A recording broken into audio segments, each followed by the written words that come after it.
Good morning, Professor Darulkar, Dr. Surya Prakash, Dr. Padhi, and Mr. Rahul De, and all the dignitaries standing here, sitting here. I wasn't expecting to be the first person to be speaking, and I was hoping that I'll get to hear Dr. Surya Prakash and Professor Darulkar before I speak.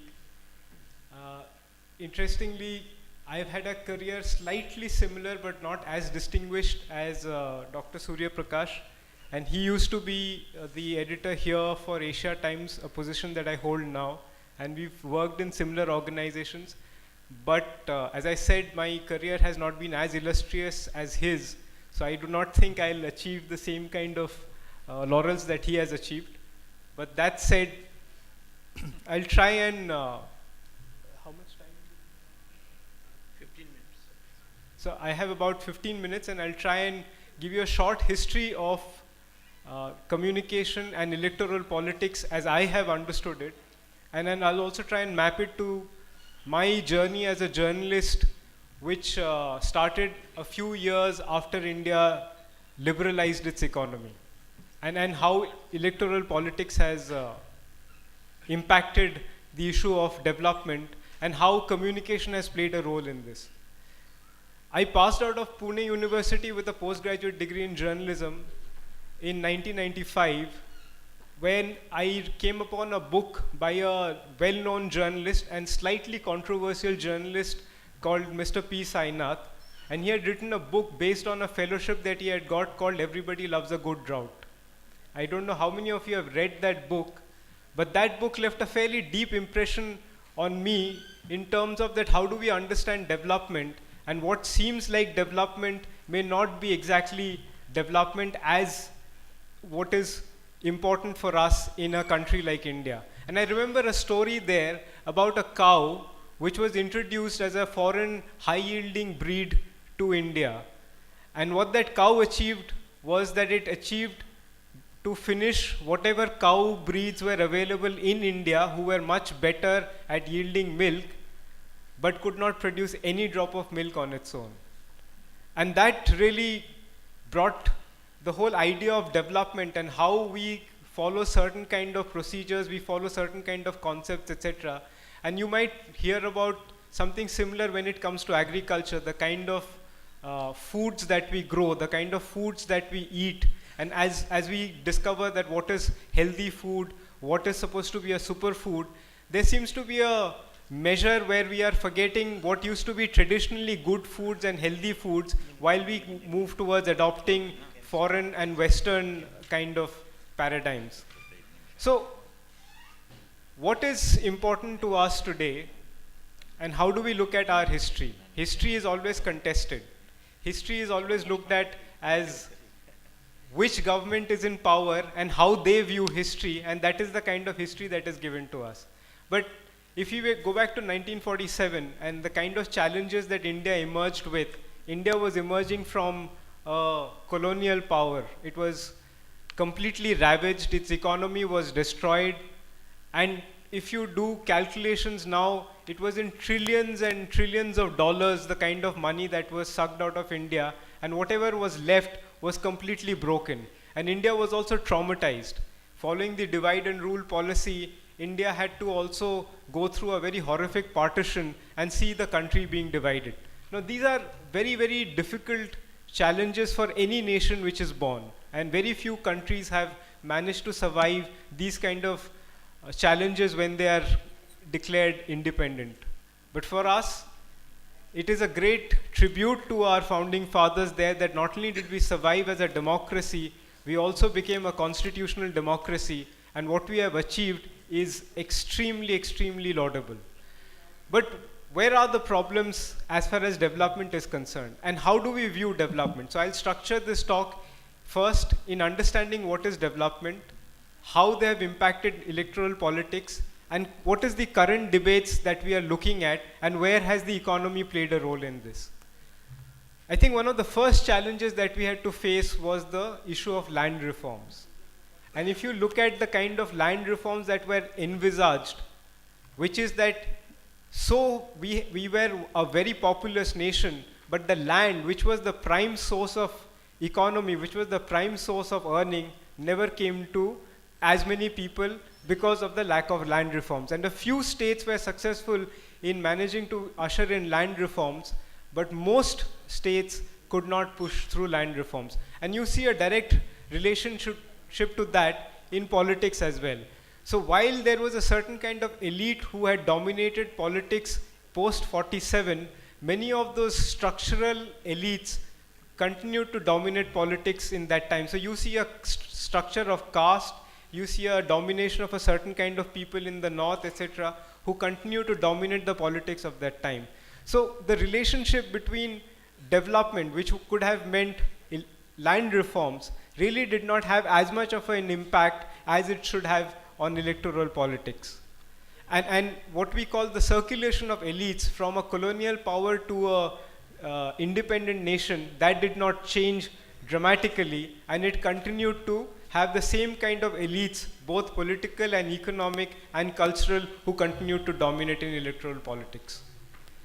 But if you go through Indian economic history, I think the next major interesting point is that of liberalization. And you see the effects of liberalization in 1990 beginning to affect politics in the era starting from post 2000. And what has dramatically changed is that while notions of democracy and notions of development have not really changed substantially, but in terms of economics, more money and more credit is now available post liberalization. The opportunities have gone up. So that has made us a very impatient nation. And when you become a very impatient nation, you are not willing to wait for the pace of development that we would have otherwise achieved. And these are because of many structural issues. And one of the key reasons was that we never really looked at development, and never did development really figure as a part of our electoral history. And here I'll take a small digression and speak about communication. I don't know if you're aware of the American Constitution, and can anybody tell me what is the first amendment made to the American Constitution? Anybody? So the first amendment made to the American Constitution by the founding fathers was to ensure that the freedom of the press becomes a constitutional right. So in India, we do not have a constitutional. It is read through freedom of expression and freedom of speech, which is a fundamental right, and that is where we derive the freedom of the press. But in America, the founding fathers who wrote the Constitution very quickly realized that we need to give a fundamental right to the freedom of the press. And one reason that they did was, and this is the judicial history of the American Constitution, is they realized that people who are in power will always try to control the narrative. They will always try to control the information that comes to each one of you, and they will try to shape it for their electoral gains. But it is now up to us as citizens, how do we inform ourselves and ensure that whatever information is coming our way is completely unbiased and factual. So they decided that the only institution which lies outside the government is the media, and therefore their freedom must be upheld under any circumstances. And so they created the first amendment to the American Constitution, which brought in the freedom of the media. And this ensures even till date, and every ruling of the United States Supreme Court has upheld this right. They have upheld this freedom and they have interpreted it, and there is a rich constitutional and judicial history in the United States which has protected this right for information and for the press to write and report what they think fit. Now this has ensured that whatever information comes to us as citizens or to the Americans will always be unbiased, will always be factual, and no government will have the power to stop them. Sadly, in this country, one of the first amendments we made to the Constitution was to restrict the freedom of the press and bring in what we call reasonable restrictions. And as a result, Indian media has never been as free as it should have been, even though we have done much better than many other democracies across the world. As a result, today, as we fight new kind of challenges like fake news, as you fight new kind of challenges posed by social media and electronic media, we have to start wondering that where is the freedom of press, and is it telling us the stories of development as we need to understand them? Because unless we connect it from development and communication to electoral politics, people like you and me will always end up being outraged and angry by whatever the government of the day does to manipulate us, but we will never develop a critical thinking of our own. And that is because in our education system, we do not encourage critical thinking. In our education system, we do not encourage people to think and then decide what is right or wrong by using whatever education that has been given to them. We are always told what has to be done, and we reproduce that in the examination system without actually doing any critical thinking. And as a result of that, today we are very, very prone to all kind of politics that is done in the name of development. So today if there is identity politics, today if anybody is constantly telling you one political narrative, we really don't have the faculties to challenge that, because our education system, we have not ensured the freedom of the press, and the communication that we get is not enriched as it should have been, and the kind of constitutional protections that we should have been given. As a result, where do we stand as far as development is concerned? If you look at the core issues today, what is the kind of investments have we made in primary education, which is the most basic kind of development that you can do, because if you do not take care of primary education, how do you get into secondary higher education? And while we have always looked at education in this country as a great equalizer, while we have always looked at technology as the great equalizer, unfortunately we have not been able to concentrate on the issues of critical thinking as we should have done, where we are taught and where we are encouraged to question those who are in power, to always ask questions of the MPs and the MLAs who we elect, and we ask them that what is the priority on which you have allocated certain kind of funds. If you look at what happened in the late 1980s and the early 1990s, when you had movements like the Mazdoor Kisan Sangharsh Sangathan, a group out of Rajasthan, they started asking that if this is your money that is being taken in the name of governance, then what is the kind of information do we have to see how that money is being spent? So that started off the move for the right to information, which eventually under the Vajpayee government was started as a Freedom of Information Act and then changed to what is called the Right to Information Act. That this was not just a freedom but a right that is given to us to hold governments accountable.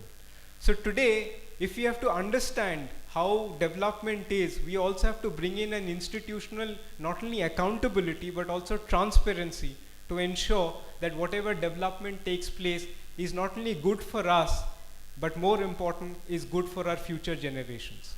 And therefore, unless and until we have that institutional transparency, which has been given to us through a statute, and we hold the governments accountable, and we empower ourselves with information, we will never see the development that this country has the potential for.